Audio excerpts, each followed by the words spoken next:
Assalamualaikum warahmatullahi wabarakatuh. Selamat siang semuanya.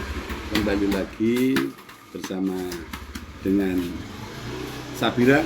Ya, kalau ada Sabira tolong jangan lupa like, komen. Ya. Sebelumnya yang saat ini lagi berkembang framing ya. Sesuatu yang ada di sekitar kita. Framing itu enak ngomong frame lah, enaknya ngomong frame lah.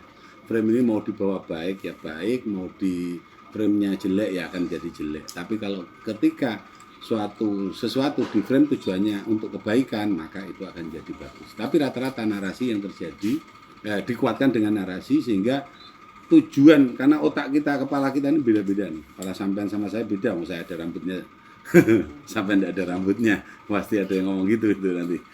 Nah, artinya dari luar aja udah kelihatan tuh. Dari dalam apalagi yang tidak kelihatan kasat mata itu, maka politik akan terbaur di dalam suatu tujuan.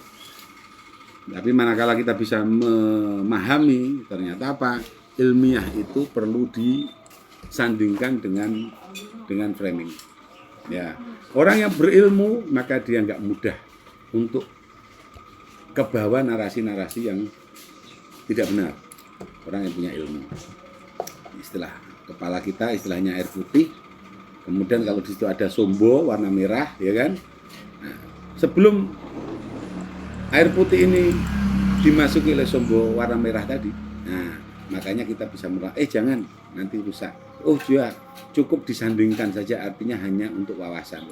Enaknya ngomong contoh seperti itu sehingga tidak tercampur nih. Ketika ini sudah tercampur, maka framing itu masuk di dalam tujuannya. Contoh enak yang paling mudah, kita punya tetangga yang kebetulan saya nggak baik sama dia. Saya ajak orang-orang supaya tidak baik sama dia dengan cara tuh lihat kebetulan dia lewat, senyum, orang kayak kenal-kenalnya aja senyum. Padahal orang niat tujuan baik tadi, oh iya ya dia tidak kenal sama kita, ternyata dia senyum-senyum kayak orang gila aja. Nah itu yang dibawa adalah narasi framing untuk negatif. Tapi ketika positif, maka dia akan dia nggak kenal aja tegur sampah, ya kan? Dari situ akan menjadi hubungan emosional yang lebih akrab, lebih baik. Jadi politik dalam hal segala sesuatu itu ternyata ada di dalamnya. Hanya bagaimana menyikapi kedewasaan kita. Tujuan dari seseorang itu tadi, ayo kita husnudon yang baik. Nah sekarang lagi bertaburan nih berita-berita sama. Berita juga sama, informasi yang belum tentu akurat, benar. Kemudian walaupun benar juga belum tentu untuk kita tepat. Walaupun benar belum tentu untuk kita tepat. Ya, contoh yang paling mudah saat ini aja lah. Itu benar, tapi belum tentu tepat. Contoh potong rambut. Potong rambut itu yang bagus sininya tipis ini. Loh, kondisi saya seperti ini, saya mau potong rambut kan lucu. Ya, artinya apa? Kita harus tahu diri kita sendiri. Baru kita boleh masuk ke ilmiah yang lain. Jadi framing tujuan orang untuk mengarahkan satu arah ke sesuatu, ke tujuan mereka harus juga ada batas pada kita. Informasi yang berkembang saat ini, kalau di situ ada, ini begini, pemerintah lagi begini, pemerintah lagi begini, jangan langsung masuk dulu.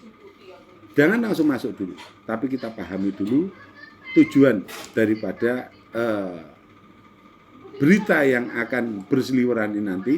Ternyata bisa jadi itu orang-orang yang tidak menyukai, sehingga ketidaksukaan tadi dicocokkan dengan situasioner seolah-olah, tapi tujuannya adalah justru untuk merusak pola pikir yang tadinya kita independen, akhirnya kita rusak. Maka pentingnya ilmu. Makanya saya kembali menyampaikan, ayo semakin dewasa, bahwa kalau kita mau ke Tenggarong dari Samarinda nih, mau ke Tenggarong. Sungguhnya bisa naik pesawat, bisa naik kapal ke Tenteng, bisa naik truk, bisa naik bis, bisa naik sepeda motor, bisa jalan kaki. Kalau semua orang dinarasikan, yang paling enak.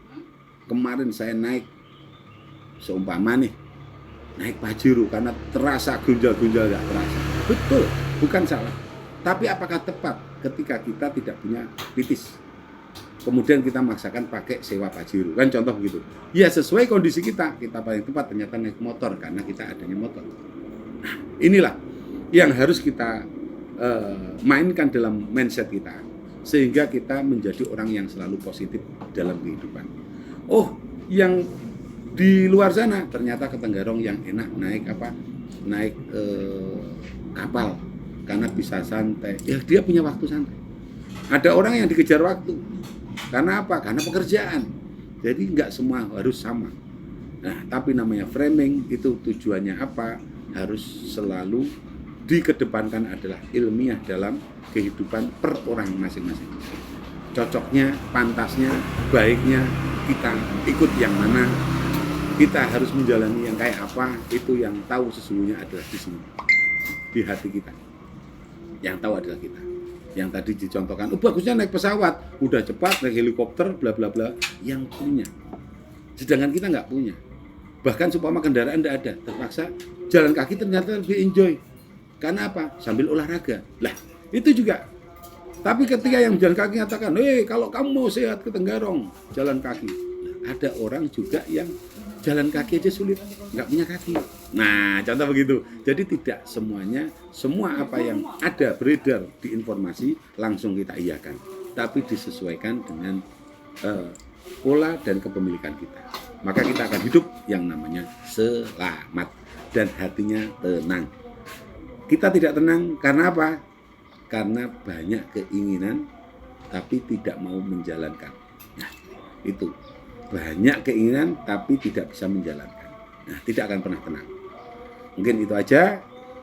Silakan yang mau berkomentar, silakan di bawah komentar. Kita sama-sama cari ilmu, kita sama-sama untuk edukasi, untuk kebaikan, supaya tidak mudah kemakan hoak yang diframingkan oleh seseorang. Mudah-mudahan kita selalu sinergitas yang kuat, sehingga kehidupan masyarakat, khususnya Kalimantan Timur, umumnya Indonesia, selalu aman. Ya, semuanya sehat, salam kuat, mudah-mudahan sukses semuanya. Amin.